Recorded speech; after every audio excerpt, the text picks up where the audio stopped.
All right, yo guys, what's going on? It's your boy Aaron, and I'm back here today with another recap, man. Uh, Today we had two games. We had the Sixers and Heat, and we had the Suns and the Mavericks.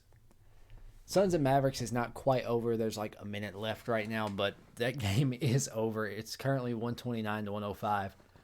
Uh, Chris Paul in the fourth quarter is insane, and they're going to handedly win that game. And the Miami Heat have just dominated the Sixers. They cannot beat that team without Embiid. Harden had a pretty good game, but ultimately the Heat defense is too good for him. I think he ended with like 20, but that's just a short version.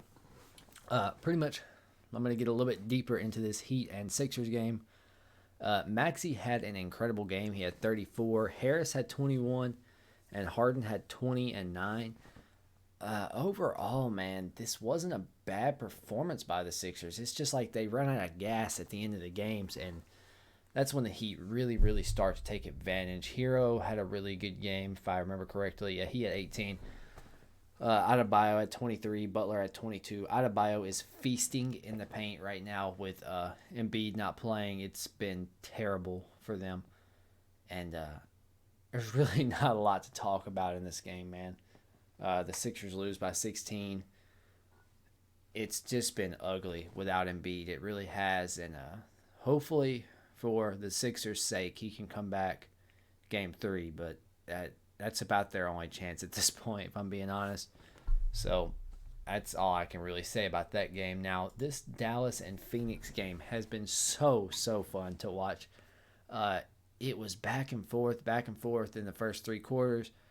Luca was trash talking the fans, and it really seemed to get in Luca's head. And I'm just gonna say that Luca had like 24 in the first half. He was absolutely cooking. I mean, you guys probably seen the highlight of him crossing up Cam Johnson. He was cooking, but man, he progressively just got worse. And I'm not saying he had a bad second half, but he's ended the game with 35 points, 7 assists, 5 rebounds. He has a negative 28 plus minus, but that is really kind of flawed. Like, man, the end of this game, Chris Paul went insane. If I'm not mistaken, there was a point where he had scored or assisted on 15 straight points. He couldn't miss in the fourth quarter. It was another one of those games from Paul. Uh, he ended with 28. Booker ended with 30. It was like a point 6 minutes left. They took Paul out and just brought Booker in, and Booker started cooking them, and they were both hunting Luka. They were switching on to Luka, going right at him, shooting over him, just exposing him on defense. It was bad. It really was. Chris Paul ended with 28, 8, and 6.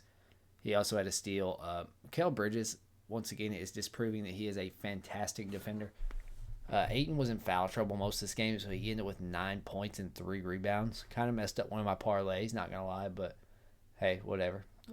But I still hit on several other parlays, so we're totally cool. But yeah, Ayton was not good. He did have, I think, one questionable call, and honestly, I think he only had 4 fouls. So honestly, Monty Williams just decided not to play him after he got out of the game. It almost seemed like punishment, but at the same time, JaVale McGee and Bismack Biyombo had a really good game. I want to go look at his stats.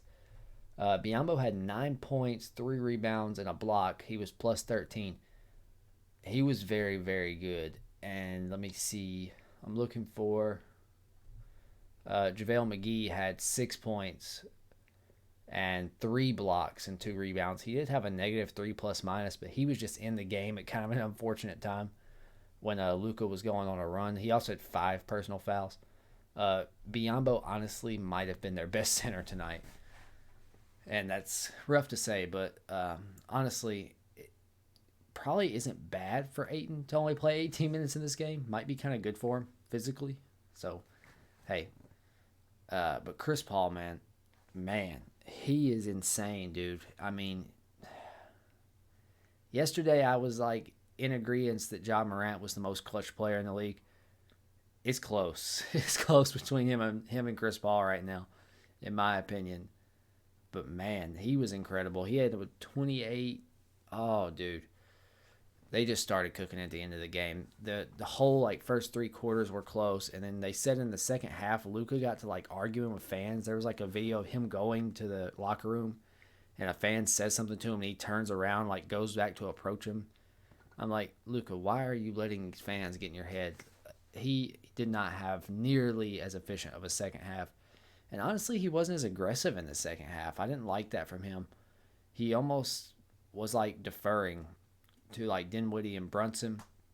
And Brunson has proved that he's not going to be great in this series. He went 3 for 12. He had 9 points. He wasn't great.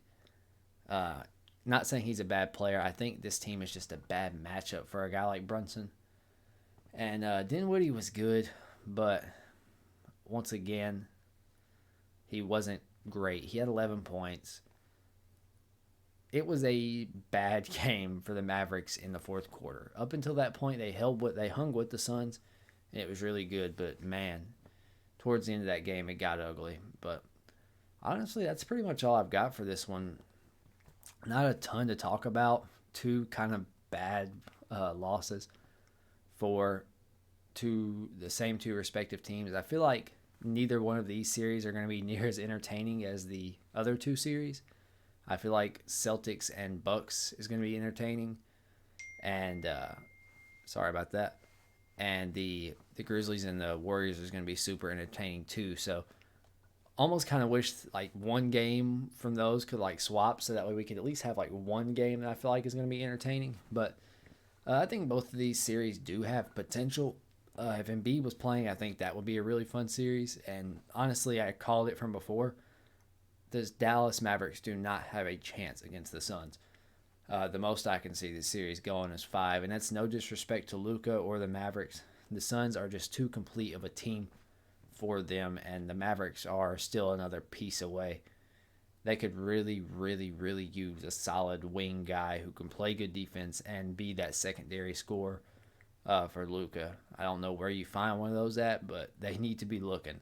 So, but that's pretty much all I've got for this one. Make sure you guys subscribe to the channel, like this video, and I'll see you guys all in the next one. Peace.